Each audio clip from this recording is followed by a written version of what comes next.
নমস্কার বন্ধুরা, কেমন আছেন সবাই? পাপিয়াস কিউলিনারি আর্টের আরেকটি নতুন ভিডিওতে আপনাদের সবাইকে স্বাগতম। মুসুরির ডালটা ভিজিয়ে রেখেছিলাম, ধুয়ে ভিজিয়ে রেখেছি, এবার বেটে নেব। আর বাঁধাকপিটাও আমি লবণ দিয়ে মেখে রাখলাম। ডাল বাটতে বাটতে বাঁধাকপিটা আসলে অনেকটাই নরম হয়ে যাবে। আমি এখানে গাজর গ্রেট করে নিয়েছি আর ডাউলটাও বেটে নিয়েছি। এবার সব কিছু মিলে একটা পাকোড়াই বলুন আর পেঁয়াজুই বলুন, যাই হোক, বিকেলের জন্য কিছু একটা ভাজাভুজি করব। এবার বাঁধাকপিগুলো চিপড়িয়ে অনেকটা জল বের করে নিয়েছি। আসলে বাঁধাকপিতে অনেক জল বের হয়, এই জন্য লবণ দিয়ে মেখে রেখেছিলাম। আর জল থাকলে পাকোড়াটা মুসমুসে হবে না। বাঁধাকপিগুলো জল থেকে চিপড়িয়ে নিয়েছি। এবার গাজরটাও গ্রেট করা গাজর দিয়ে দিলাম পেঁয়াজ কুচি, অল্প মরিচ কুচি, আমি পরে মরিচটা অ্যাড করব। এবার দিয়ে দিলাম ডাল বাটা। এখানে আমি মুসুর ডাল বেটে নিয়েছি। এরপর আমি সব মশলাপাতি দিয়ে দিব। হলুদ গুঁড়ো, মরিচ গুঁড়ো, খুব সামান্য হলুদ গুঁড়ো, মরিচ গুঁড়ো, ধনিয়া গুঁড়ো, জিরে গুঁড়ো আর লবণ, স্বাদ মতো লবণ। আর দিয়ে দিলাম একটু গরম মশলা গুঁড়ো। এখন সব কিছু খুব ভালো মতো আমি মেখে নেব।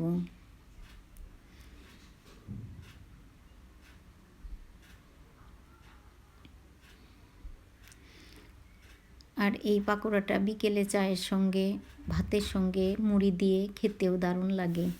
সব কিছুর সঙ্গে আসলে অনেক ভালো লাগে। আমরা তো সব সময় ডাউল দিয়ে শুধু পেঁয়াজ দিয়ে পেঁয়াজুটা বানাই, আর এর মধ্যে একটু সবজি অ্যাড করে পাকোড়া বানালে খেতে ভালো লাগে। এবার দিয়ে দিচ্ছি 2-3 চামচের মতো, ছোট 2-3 চামচের মতো ময়দা। আর ময়দাটা দিলে একটু মুসমুসে হবে পাকোড়াটা, এজন্য আমি ময়দাটা দিয়ে দিলাম। এবার খুব ভালো মতো মেখে নিয়েছি। আর পাকোড়াগুলো আজকে মনের মতো করে শেপ দিয়ে বানাবো। আসলে সব সময় ছোট করে পাকোড়া বানাই, তবে আজকে একটু বড় বড় করে বানাবো। এবার তেলটাও আমি বসিয়ে দিয়েছি, আর তেলটাও প্রায় গরম হয়ে গিয়েছে। আর ডুবো তেলে এই পাকোড়াগুলো ভেজে নেব। এবার পাকোড়াগুলো আমি দিয়ে দিচ্ছি তেলে, আর মিডিয়ামে রেখে আমি পাকোড়াগুলো ভেজে নেব।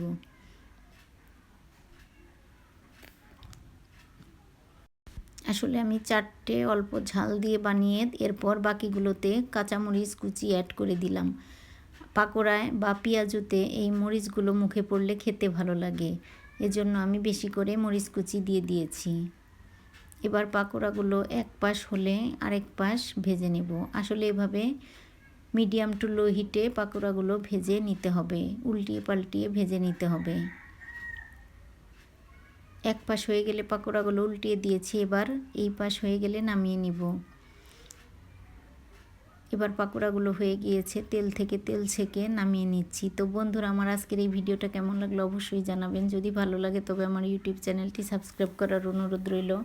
আর যারা ফেসবুক থেকে দেখছেন তাদেরকে অনুরোধ রইল আমার ফেসবুক পেজটি ফলো করার।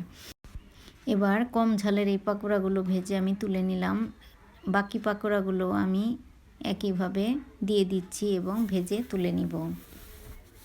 আসলে পাকোড়াগুলো দেখতে দারুণ লাগছে। আজকে আমি অনেকটা বড় বড় করে এই পাকোড়াগুলো ভেজে নিচ্ছি। আর এভাবে করে পাকোড়াগুলো দেখতে অনেক ভালো লাগছে।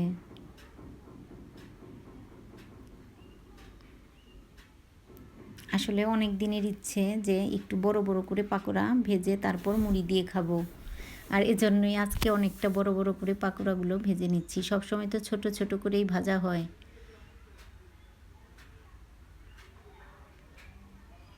আসলে শীতের দিনে এই পাকোড়া দিয়ে মুড়ি খেতে, বেগুনি দিয়ে মুড়ি খেতে দারুণ লাগে। আর বিকেলবেলা চায়ের সাথে মুড়ি দিয়ে এই পাকোড়া দিয়ে খেয়ে তারপর চা খেতে ভীষণ ভালো লাগে। আর ভাত দিয়েও এই পাকোড়াগুলো অনেক ভালো লাগে।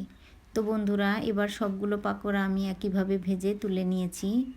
এবার গরম গরম পাকোড়া দিয়ে মুড়ি খাবো, আর সাথে চাও আছে।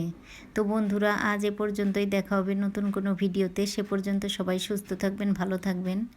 ভিডিওটি দেখার জন্য সবাইকে অসংখ্য ধন্যবাদ।